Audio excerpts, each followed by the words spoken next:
Welcome to Powered by Sleep, the show where science meets performance. Our show is hosted by Paul Muchowski, Ph.D., neuroscientist and founder of Defined Research. Each week, we talk with scientists, physicians, and creators about how sleep isn't just recovery, it's fuel for everything you do. Because when you define your nights, you transform your days.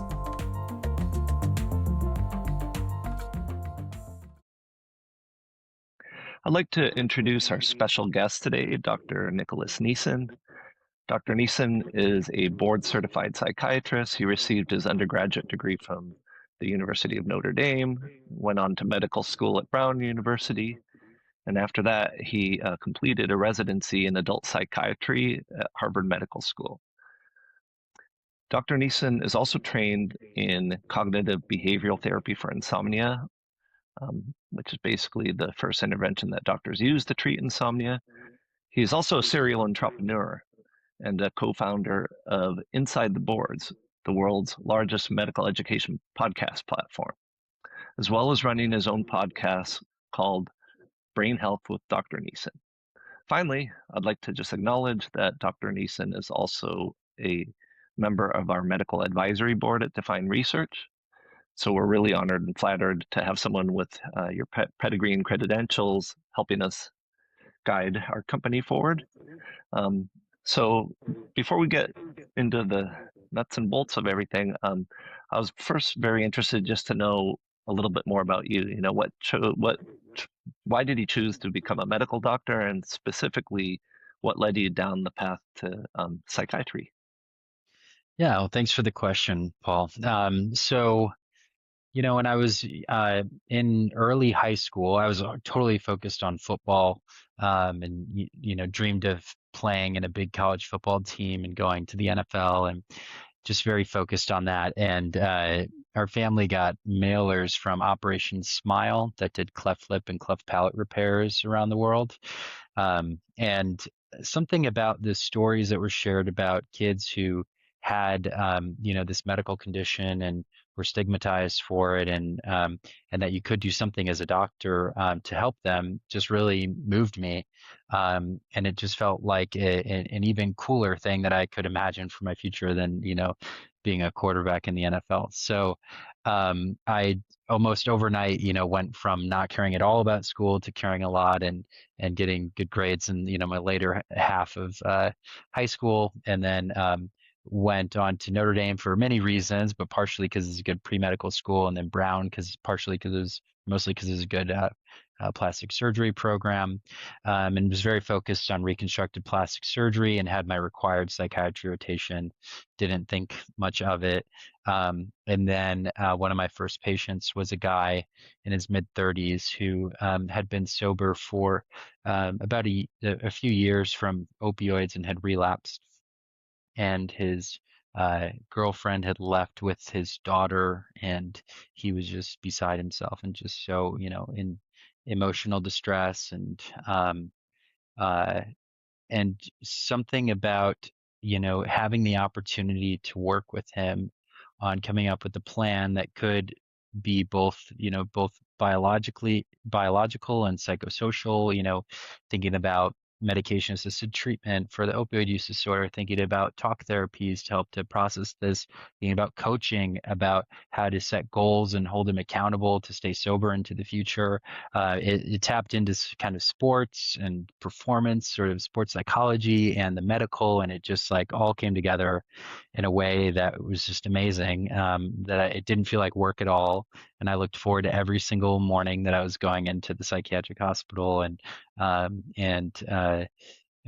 in that setting also is where I got introduced to CBT, and then went on to do some more advanced cognitive behavioral therapy trainings and exposure and response prevention therapy trainings, and kind of just after all my training, wanted to put together a practice where I could integrate all of these things, the biological and the psychosocial, to help people with these concerns. And I think a lot of it touching on the same issues around stigma, and that were present in cleft lip and cleft palate repairs. And for people with addictions and with psychiatric illness, there's so much stigma there, that I just feel this need to provide some practical help and practical solutions. So here I am.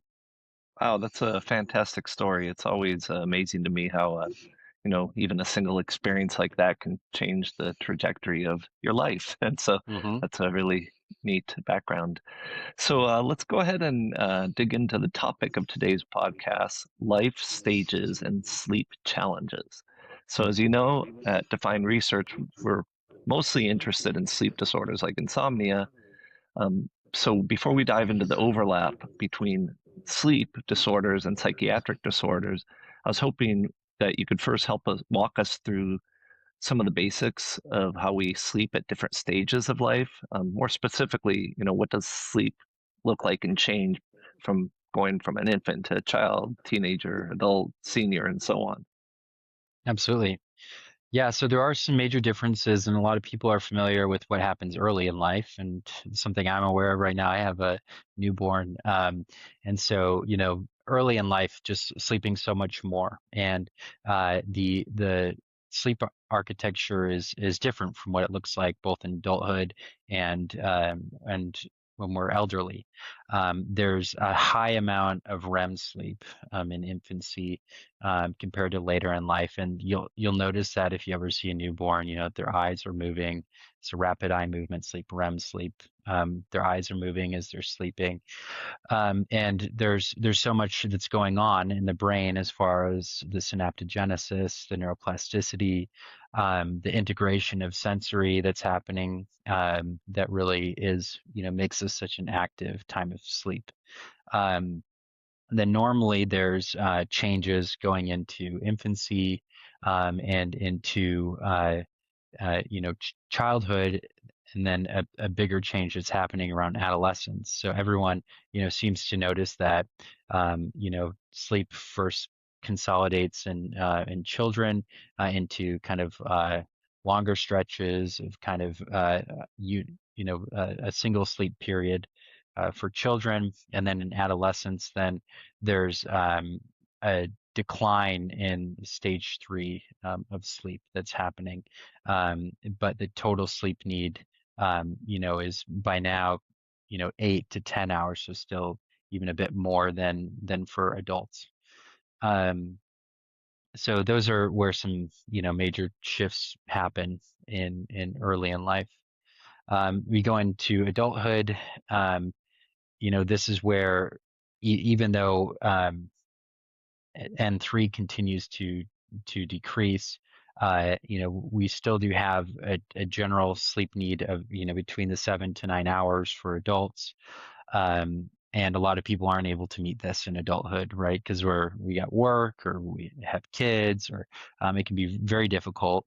And at this point is often where the most insomnia starts to occur in adulthood, because mostly because of life stresses, because of hyperarousal, and also because of the stage N3 is going down.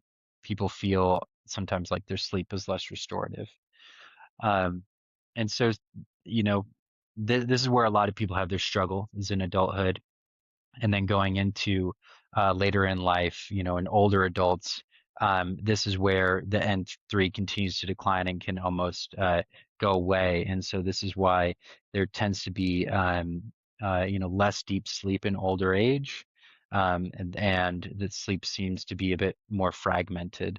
And so that's a challenge, but it's also normal, that in older age that you have lighter sleep. You have less deep sleep, you have lighter sleep, and sometimes that's supplemented by more daytime napping.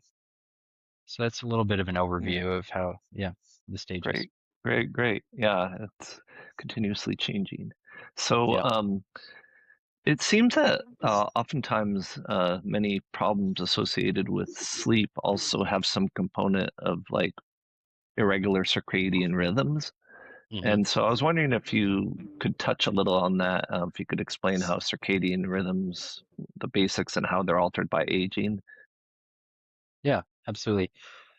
So, circadian rhythm is some listeners may know is the circadia, so like around the course of a day, the rhythm of our of our biology, and so it's connected innately to the sun, to the cycles of the sun, and the ways that we have evolved to become more aroused with sunlight or with blue light, and to have um, other ways of our biology changing as the light is removed. Um, and so this is regulated through light exposure as the light hits our retina, and as that impacts our pineal gland, that um, uh, when there's no light present, it allows for the release of melatonin that we naturally have in our bodies in order to start our sleep. So um, it is important to note that the circadian rhythm is rooted in light, and that when we have light exposure um, early in the day, that sets our body's clock, our rhythm, our circadian rhythm, and that as we have darkness later in the day, that's what's going to put these this whole cascade beyond just melatonin, of hormones and of neurochemistry in effect in order to get us to sleep.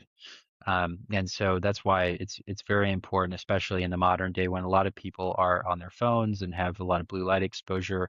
This is directly keeping our bodies from starting these hormonal processes that will get us to feel sleepy and fall asleep. And so a lot of people have delayed sleep-wake phase where they're going to bed at midnight or 2 a.m. and they're sleeping in till 9 or 10 a.m. And so um, that's often, at least in part, due to having light exposure in a way that's unnatural for us, and yeah, it's a Yeah, common issue for many people. yeah, that screen time will kill you.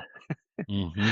So, shifting topics a little, women going through menopause frequently experience issues also with sleep disturbances and insomnia. So maybe you could just walk us through that. Why is that? And also, sort of, are there steps that women can go through that are for women who are going through menopause that they can take to help aid their sleep? Hmm. Yeah, absolutely. So it's very common for women as they're going through menopause to have worsened sleep. And menopause is a really challenging time for women because there's a lot of changes happening in the body. Um, the one of the core drivers is that the body is no longer producing estrogen to the same degree, and so there's an estrogen withdrawal that's happening. And the estrogen withdrawal, can be very significant because estrogen has impacts on serotonin, it has impacts on GABA, it has impacts on thermoregulation, and on circadian rhythm signaling itself. So when the estrogen goes down, um, there's the risk of hot flashes, which can fragment sleep. There's also the risk of having more uh, uh, shallow sleep, and so having more nocturnal awakenings. Also, the hot flashes as well are lead to nocturnal awakenings, and all of this means reduced sleep efficiency. So you're spending less of the time of your sleep opportunity window sleeping. So the sleep quality, is worsening even if you're sleeping the same total number of hours. The quality is lower. And are there sort of steps that you recommend for women during these times? It seems like it's almost something you can't really fight. It's just a lot of changes that are occurring to their body. Yeah, absolutely. It's helpful to talk through with a doctor about some of the options because they can be personalized, and very often uh it's not just menopause that is that's going on. They may also there may be a component of anxiety that's going on. There may be other hormonal issues that should be going on. So it is important to look at it holistically. Sometimes around this time, if it's significantly impacting sleep, women will be on hormone therapy. So there's patches or gels for estrogen that can reduce the hot flashes, that can reduce the nocturnal awakenings. Sometimes there's also there's progesterone, so micronized progesterone that can be used around that time. Um, so that's very common, but also there tends to need to be a CBTI component of it. And CBTI, which I'm sure we'll maybe talk about in a few minutes, has a few components to it, but very importantly is sleep restriction or time in bed restriction. When people are often thinking about CBTI, they're like, "Oh yeah, I've heard of, don't look at screens before go to bed," or like I've heard of like, I probably should use a sound machine or make sure it's quiet when I sleep. But it's not just those sleep hygiene things. In fact, usually the most important part, most powerful part for me and my patients is the sleep restriction. This is that uh, uh, for most people with insomnia, they they don't have enough sleep pressure at night to go to sleep or to stay asleep, and so you can improve that the your sleep latency, so how quickly you fall asleep, and you can consolidate your sleep more by being a little bit sleep deprived. And so for people that have insomnia, oftentimes they can't fall asleep until very late, so then they let themselves sleep in, and then they feel tired the next day, and so then they take a nap, and so then they go to try to sleep at 10 p.m. and they're not tired yet, and so then they're fighting trying to go to sleep again until 2 a.m. They finally fall asleep, and it's just this cycle of everything getting shifted later and later, and then these recovery naps, and it just makes it all worse. And so what we do instead is we set a consistent wake up time and have them going to bed, either at the same time or a bit later to where they're intentionally sleep deprived, and then do no naps, so that then they're able to have a lot of sleep pressure. They feel really sleepy and they fall asleep immediately, and it can cure this problem. So that's the sleep restriction or time in bed restriction component of CBTI. And then the other part of it is the cognitive component. So the thoughts that are coming up, and do we have hyperarousal because we're so obsessed with our sleep? Do we are we deathly afraid of having a bad night of sleep to where, if we wake up just a little bit in the middle of the night, our mind starts to go to, oh no, I'm not going to be able to fall back asleep. That sort of ruminative cycle and that arousal around your outcomes with sleep are a very significant contributor. And it's actually the downside of all of this research and this health information of people. They now know that sleep is important. They know that sleep is good for your health, is good for your brain health, and that there's, dementia and things like that. That I find that, it's actually led to the opposite now, where people are so concerned now about not having good sleep, to that it can actually lead to hyperarousal rumination about, oh no, am I going to get dementia because I'm not sleeping well? And so we need to deal with those cycles through the cognitive therapy as well.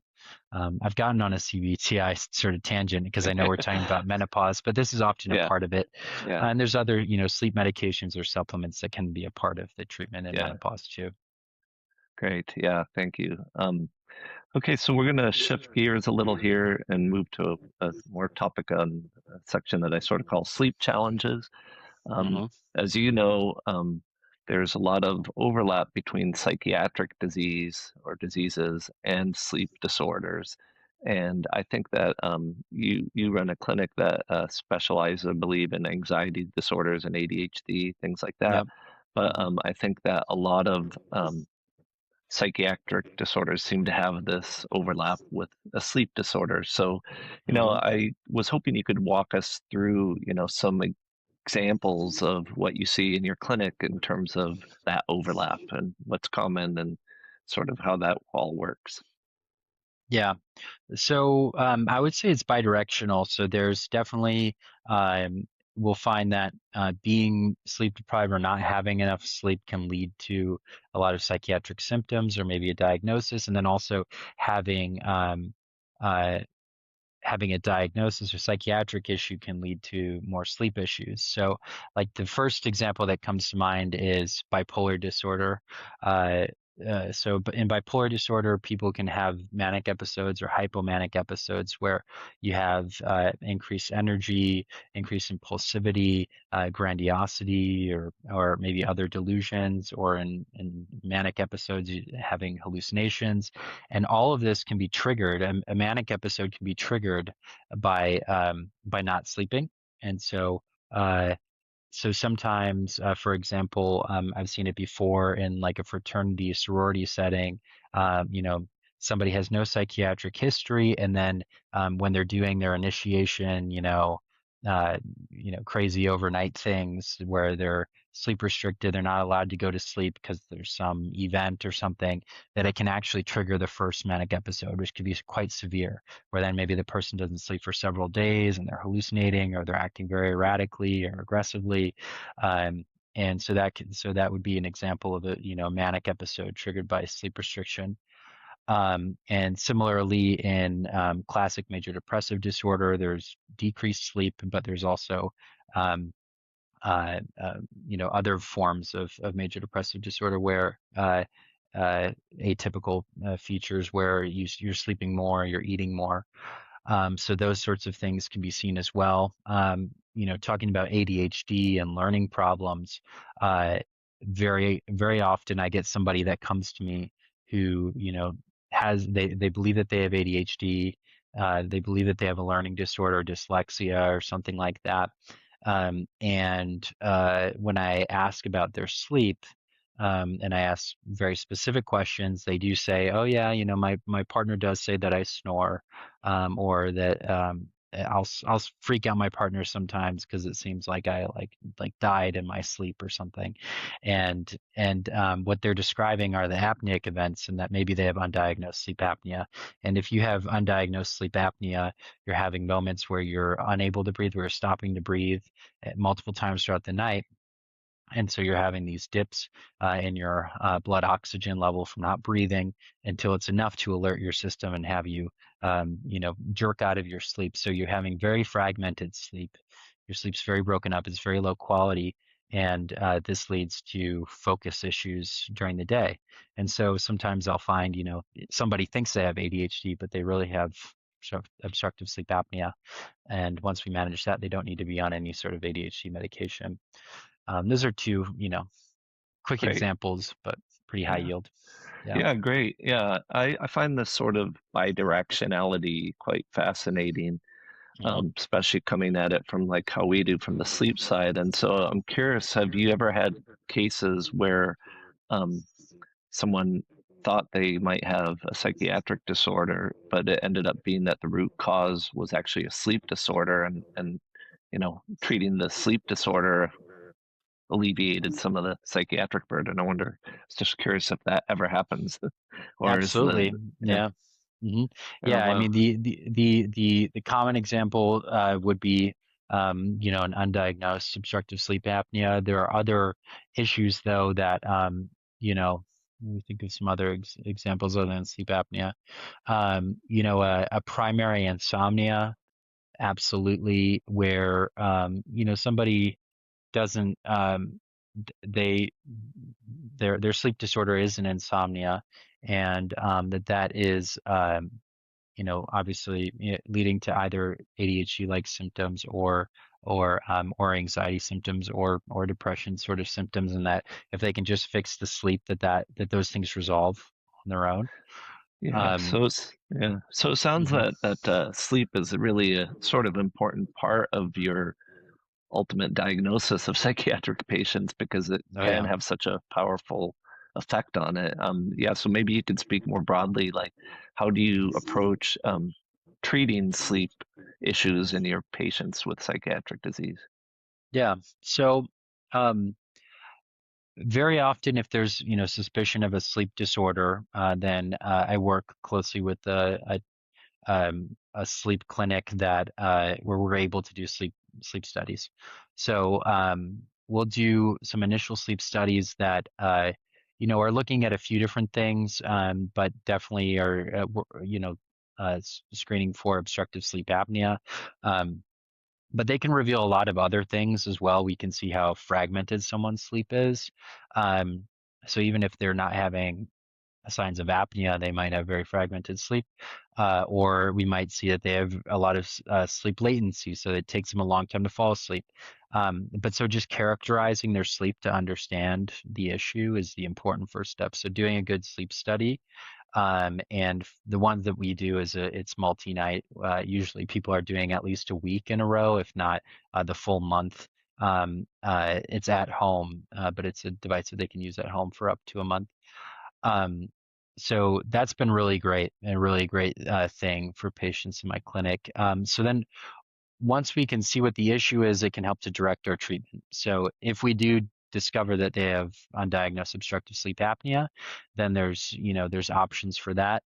People are familiar with CPAPs. That's, the common treatment. But a lot of my patients have like mild sleep apnea, or they have moderate sleep apnea, and they're not interested in a CPAP.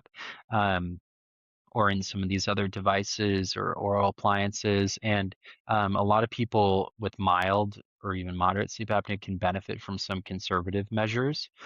So those for most people would be side sleeping. So sometimes, you're at higher risk of having apneic events if you're a back sleeper. So doing side sleeping, either they make like pillows specific for this, where you can slip your arm into it, or ones that have like a backrest sort of thing to keep you from rolling over. Um, that can help. Using mouth tape to keep your mouth closed, and then nasal strips to open up your nostrils can be helpful. So those are some conservative measures that are helpful for people. There's actually some new research around medications, and I know you and I talked about recently. That's been something that I've used, only recently with some patients. Atomoxetine Strattera is a common ADHD medication that's been used in a few different combinations as a medication treatment for sleep apnea. It's really interesting. And then some other interesting examples is where I have a younger patient whose deep sleep is really poor, or they describe a lot of sleep fragmentation. There's some medications that are maybe slightly better to prevent sleep fragmentation, but also that's where I've gotten interested in the cannabis products and the CBD and CBN products. As you can talk to better than me about the potential role in improving deep sleep, and so boosting the deep sleep, number and the benefit from deep sleep, and also uh, potentially reducing the sleep fragmentation. Um, those would be some examples where the CBD and CBN products are interesting. Great. Yeah. So I also know that you have some expertise in the world of psychedelics and interventional psychiatry. So I was wondering if is there a role there for psychedelics in terms of sleep issues as well? I don't know that I'm that familiar with that area. Yeah, it's interesting. I mean, most of the research in psychedelics to this point has been focusing on PTSD, major depressive disorder, and of the things that are available right now, uh, they're not things that are commonly used for sleep.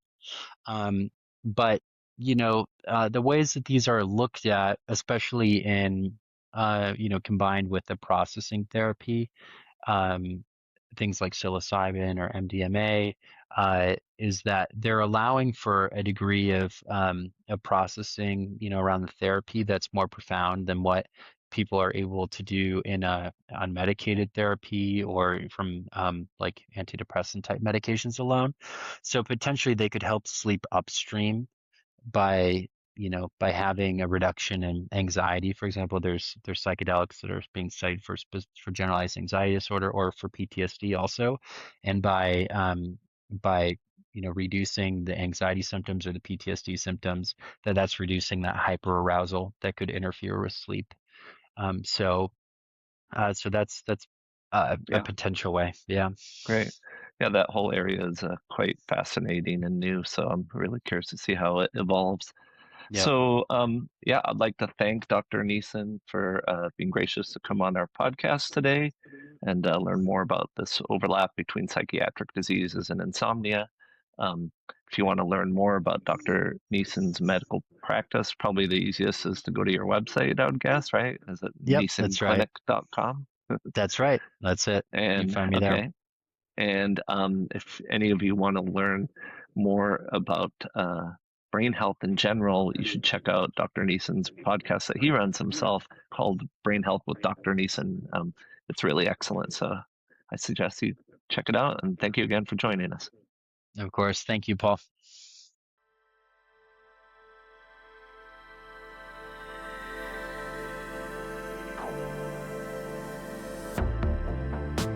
Thanks for listening to Powered by Sleep, brought to you by Defined Research.